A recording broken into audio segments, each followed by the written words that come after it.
हम प्रकाशना ग्रंथ की अध्याय 21 उसके वाक्य 5 में पढ़ते हैं, प्रभु यीशु कहते हैं मैं सब कुछ नया बना देता हूं। प्रभु यीशु कहते हैं मैं सब कुछ नया बना देता हूं। यह ईश्वर का स्वभाव है। क्या? सब कुछ नया बनाना। ईश्वर हर समय सब कुछ नया बनाता है। प्रकृति की ओर देखिए, पेड़ पौधों को देखिए, प्रतिदिन ईश्वर हर बात को नया बनाते जाता है। लेकिन हमारे अंदर एक बहुत बुरी आदत है।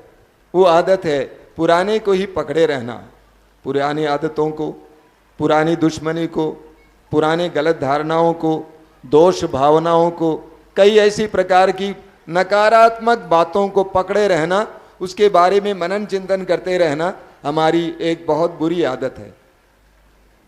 लेकिन प्रभु यीशु कहते हैं कि तुम्हें नई अंगूरी को नए मश्क में लेना चाहिए।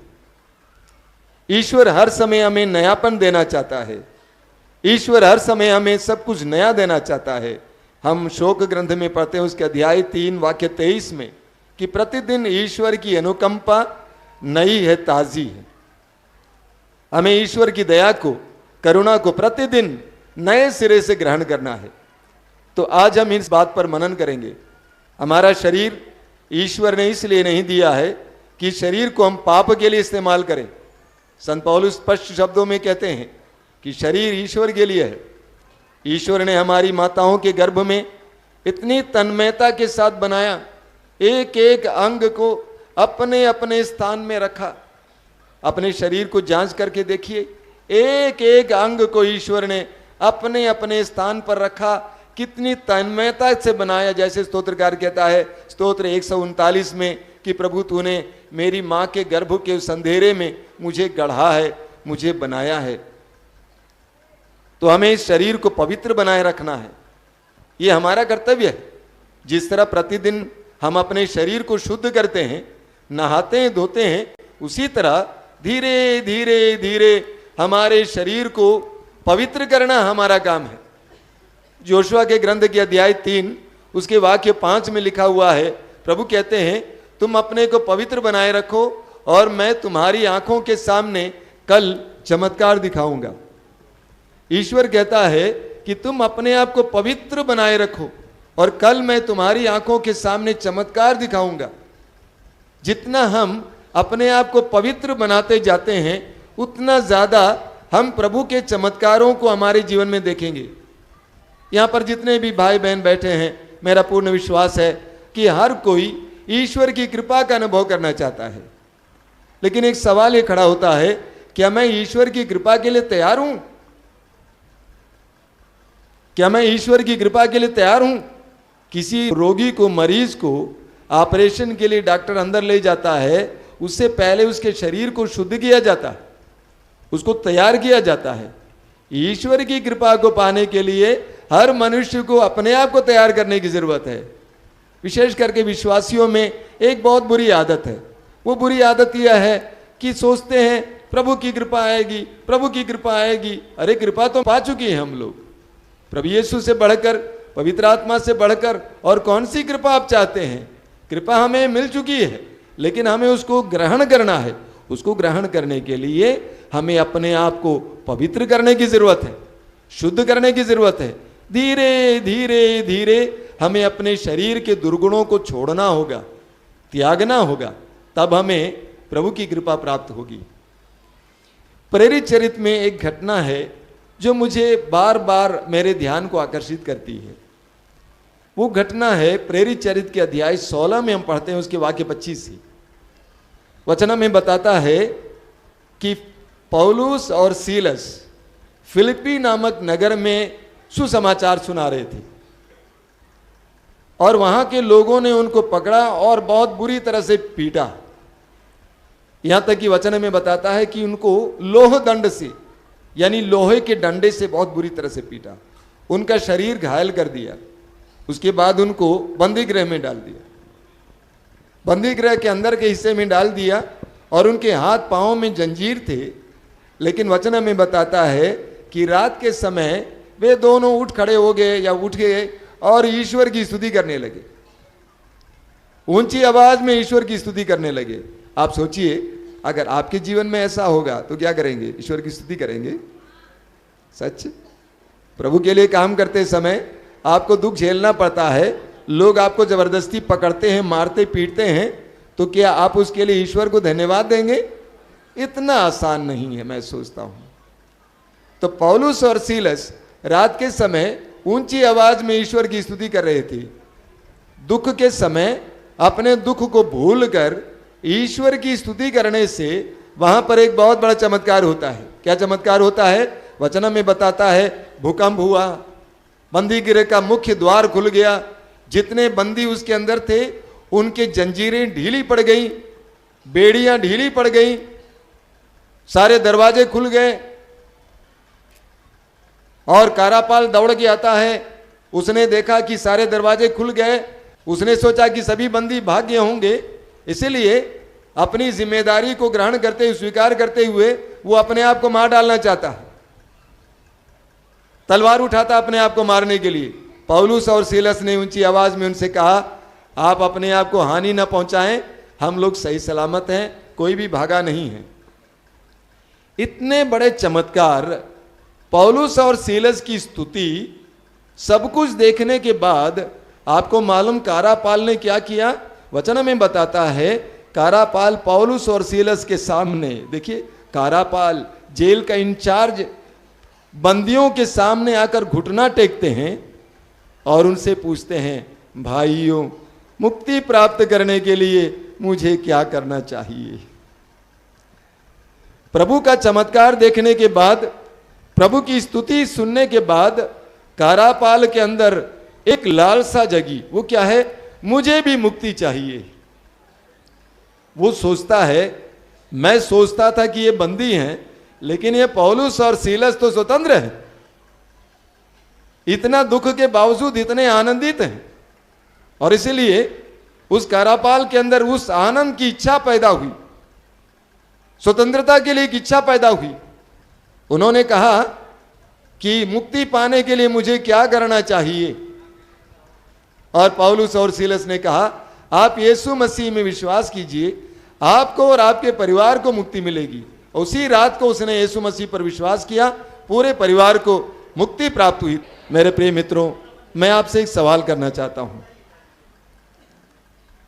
क्या आपके अंदर मुक्ति के लिए लालसा नहीं होती है?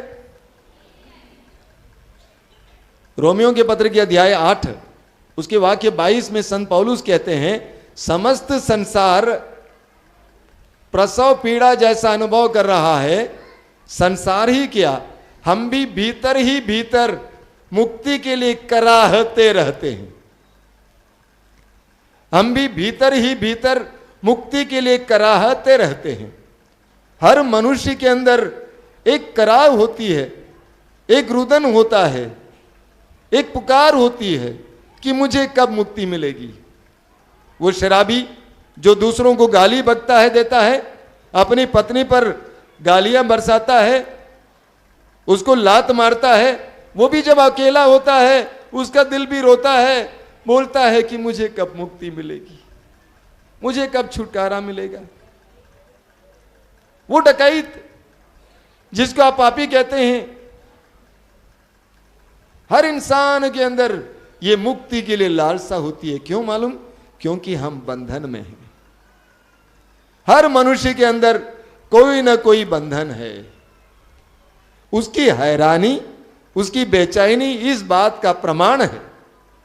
हमारी अशांति, हमारी बेचैनी, हमारा क्रोध इत्यादि इस बात का प्रमाण है कि हम सबके अंदर कोई ना कोई प्रकार का बंधन है। और हमारे अंदर जब बंधन होता है तो कैसा होता है आप जानते हैं? मार्कुस के सुसमाचार के अध्याय 5 में एक व्यक्ति के बारे में हमें पढ़ने को मिलता है, उसके वाक्य 1 से। जैसा कि कल मैंने आपसे कहा, प्रभु यीशु झील पार करके उस पार जाते हैं और एक अवधूत ग्रस्त यीशु के पास आता है। उसके बारे में आगे बताया गया कि उसके अंदर अवधूतों की सेना थी, यानी सैकड़ों अवधूत, सैकड़ों दुष्ट आत्माएं। प्रभु यीशु ने उसको स्वतंत्र किया और उसके बाद वचन में हम पढ़ते हैं कि वह शांत हो गया। कि वो शांत हो गया और शालीन होकर वस्त्र पहनकर एक जगह पर बैठा रहा। Hallelujah, hallelujah, hallelujah, hallelujah. शांत, शालीन, एक जगह पर बैठा हुआ, शांति से बैठा हुआ। लेकिन आप जानते हैं जब उसके अंदर अबदूत थे तो वो किस प्रकार का व्यवहार करता था? उसके बारे में लिखा हुआ है अध्याय 5 में। जब उसके अंदर अबदूत थे वो कैसे व्यवहार करता था? वह मकबरों में रहा करता था। अब कोई उसे जंजीर से भी नहीं बांध पाता था। रस्सी की बात दूर, कोई जंजीर से भी उसको बांध नहीं पाता था, क्योंकि वो बारंबार बेड़ियों और जंजीरों से बांधा गया था। किंतु उसने जंजीरों को तोड़ डाला और बेड़ियों को टुकड़े टुकड़े कर दिया। उसे कोई भी वश में नहीं रख पाता था। वह दिन रात निरंतर मकबरों में और पहाड़ों पर चिल्लाता और पत्थरों से अपने को घायल करता था। प्रज्ञा ग्रंथ अध्याय 2 वाक्य 23 में कि ईश्वर ने मनुष्य को अमर बनाया, उसने उसे अपना प्रतिरूप बनाया। शैतान की दुश्मनी के कारण, ईश्वर के कारण पाप संसार में आया। ईश्वर ने हर मनुष्य को कैसे बनाया? अपना प्रतिरूप, अपनी तरह बनाया। ईश्वर करुणामय है, प्रेममय है, शांतिपूर्ण है, ईश्वर सत्य है, ईश्वर आशीषों का भंडार है, ईश्वर स्वतंत्र है। ईश्वर ने मनुष्य को ऐसा ही बनाया जैसे वो मनुष्य था। लेकिन उस मनुष्य को अबदूतों ने इतना मजबूर कर दिया था कि उसका स्वभाव, स्वरूप और व्यवहार बदल गया। मुझे लगता है कभी कभी हमें मार्कुस के अध्याय 5 को पढ़ने की जरूरत है और अपने आप को जांच करने की जरूरत है, क्या मेरा व्यवहार भी उस अबदूत ग्रस्त की तरह तो नहीं है? क्या मैं भी चीखता चिल्लाता नहीं हूं? कैसे कैसे गुस्सा आने पर लोग गालियां बकते हैं ना। गुस्सा आने पर हमारा चेहरा कैसा होता है ना, जानवरों की तरह होते हैं। गुस्सा आने पर लोग काटते हैं ना। कौन काटता है? कुत्ता काटता है, यानी कुत्ते की तरह व्यवहार करते हैं। गुस्सा आने पर हमारे जीवन में क्या क्या नहीं होता, हमारा स्वभाव कैसे बदल जाता है। यानी ईश्वर की उस सृष्टि को अबदूतों ने बंधनों में डाल दिया और बंध गया था, वो मजबूर था। मेरे प्रिय मित्रों, हमारे जीवन में भी ये हो सकता है। हम भी विभिन्न प्रकार के बंधनों में आ सकते हैं। अब सवाल ये खड़ा होता है कि बंधन क्या है? लोग आके बोलते हैं हमारे अंदर बंधन है, ये हो गया। बंधन क्या है? शैतान की अधीनता। ईश्वर ने हमें अपने अधीनता में जीने के लिए बनाया, लेकिन जब हम पाप करते हैं हम शैतान के दास बन जाते हैं। यूहन्ना अध्याय 8 वाक्य 34, जो पाप करता है वो पाप का दास है। तो बंधन का मतलब है शैतान की अधीनता। जब हम शैतान को अपने जीवन में आने देते हैं, एफेसी अध्याय 4 वाक्य 27, एफेसी अध्याय 4 वाक्य 27 में संत पौलुस कहते हैं शैतान को अवसर नहीं देना चाहिए। कान खोलकर सुनिएगा, शैतान को हमारे ऊपर ईश्वर ने अधिकार नहीं दिया है। मनुष्य ईश्वर की सृष्टि है, मनुष्य ईश्वर की संतान है। हमारे ऊपर शैतान को अधिकार नहीं दिया गया है। संत पौलुस कहते हैं शैतान को अवसर नहीं देना चाहिए। और आप जानते हैं कहां पे संत पौलुस कहते हैं? उसके पहले वाक्य 26 में संत पौलुस कहते हैं क्रोध करें लेकिन उसके कारण पाप ना करें। सूरज के डूबने से पहले अपने क्रोध को शांत करना। यानी जब जब हम क्रोध करते हैं और अपने अंदर क्रोध बनाए रखते हैं, तब तब हम शैतान को अपने जीवन में अवसर देते हैं। मेरे प्रिय भाई और बहनों, क्रोध दुश्मनी बंधन है। जब आप किसी के प्रति अपने हृदय में क्रोध बनाए रखेंगे तो शैतान आपके अंदर अनायास ही कार्य करेगा। जब आपने दूसरों के प्रति अपने दिल में क्रोध बनाए रखा तो आपने शैतान को अवसर दिया, उसने आपके जीवन में कार्य करना शुरू किया। उत्पत्ति ग्रंथ के अध्याय 4 में आप पढ़ेंगे, वहां पर आदम का पुत्र काइन हाबिल की हत्या करता है। क्यों? क्योंकि ईश्वर ने हाबिल की भेंट को स्वीकार किया। काइन के अंदर ईर्ष्या आई। वचन में आप पढ़ेंगे, वो क्रोधित हुआ। ईश्वर ने काइन से पूछा, तुम्हारा चेहरा क्यों उतर गया है? तुम क्यों क्रोध करते हो? तुम्हारा चेहरा क्यों उतर गया है? तुम क्यों क्रोध करते हो? जब जब हम अपने हृदय में क्रोध बनाए रखते हैं, मेरे प्रिय भाइयों और बहनों विश्वासियों, जानिए आप शैतान को अपने जीवन में अवसर देते हैं। उस समय से आप शैतान के अधीन होने लगते हैं, वो आपके जीवन में कार्य करने लगते हैं। तो क्रोध के द्वारा हमारे अंदर बंधन आ जाता है। अविश्वास के द्वारा भी हमारे अंदर कई प्रकार के बंधन आ सकते हैं। मैंने कई ऐसे लोगों को देखा है जिनके जीवन में समस्याएं हैं, शरीर में दुख दर्द पीड़ाएं हैं, इसके बावजूद वे यहां पे आते हैं, विश्वास करने को तैयार नहीं है। वे मुक्तिदाता और मुक्ति के संदेश पर विश्वास करने को तैयार नहीं है। उनके अंदर विश्वास नहीं है। कुरिन्थियों के दूसरे पत्र के अध्याय 4 वाक्य 4 में संत पौलुस कहते हैं, अविश्वासियों के मन को इस संसार की देवता ने अंधा बना दिया है कि वे मुक्ति के सुसमाचार को समझ नहीं पाते हैं। तो अविश्वास एक बंधन है, उसके द्वारा हमारे लिए जो कृपा ईश्वर की ओर से आनी है बंद हो जाती है। तीसरा, स्तोत्र 107 वाक्य 10 और 11। स्तोत्र 107 वाक्य 10 और 11 में प्रभु का वचन कहता है, कुछ लोग अंधकार और मृत्यु की छाया में बैठे थे, वे दुखी थे और बेड़ियों से जकड़े हुए थे। क्यों? क्योंकि उन्होंने ईश्वर के वचन के साथ विद्रोह किया और ईश्वर के सलाह को नहीं माना।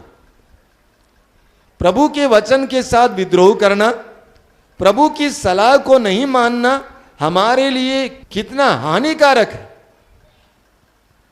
ईश्वर के वचन का विद्रोह करते हैं कुछ लोग, ईश्वर की सलाह को नहीं मानते हैं, नतीजा वे दुख झेलते हैं, अंधकार में रहते हैं, दुख में रहते हैं, पीड़ा में रहते हैं, बंधन में रहते हैं।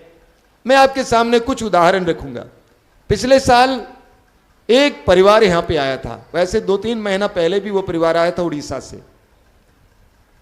2-3 महीना पहले वो परिवार यहां पे आया और वो परिवार पति पत्नी और उसके परिवार के कुछ सदस्य यहां पे 1 आध सप्ताह रहे। तो मैंने उनसे कहा कि मैंने आपको देखा है। तो पति ने कहा कि स्वामी जी आप कैसे भूल जाते हैं, मेरी पत्नी 30 दिन तक आश्रय में थी। तब उन्होंने मुझे याद दिलाया, वे अपने पत्नी को लेकर यहां पे आए थे। ईसाई परिवार, उनकी पत्नी जो है करीब 20 साल से मानसिक रोगी हो गई थी। मैंने उनसे पूछा उनको कहाँ कहाँ ले गए हैं। उन्होंने कहा स्वामी जी हर जगह ले गए हैं, जादू टोना वाले के पास गए हैं, ओझा सोखा के पास ले गए हैं, मज़ारों पे ले गए हैं, कहाँ कहाँ नहीं ले गए हैं। मैंने पूछा विश्वासी होते हुए इन सारी जगहों पे ले गए? खैर 1 महीने के अंदर वो बहन चंगी हो गई, चली गई। 2-3 महीना पहले वो परिवार यहाँ पे आया था। तो उस भाई ने मुझसे कहा स्वामी जी आप मुझे पहचानते क्यों नहीं, मेरी पत्नी यहाँ पर थी, 20 साल से मेरी पत्नी परेशान थी, लेकिन प्रभु यीशु ने यहाँ पर 20 दिन में मेरी पत्नी को चंगा कर दिया। 4 साल पहले बिहार से एक ईसाई परिवार यहाँ पे आया था।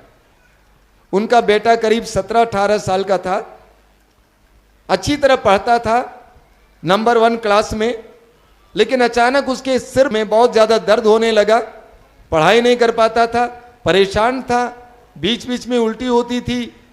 तो मैंने लड़के को अलग ले जाकर उससे सवाल किया, बेटा तू कहाँ कहाँ जाता है बताओ।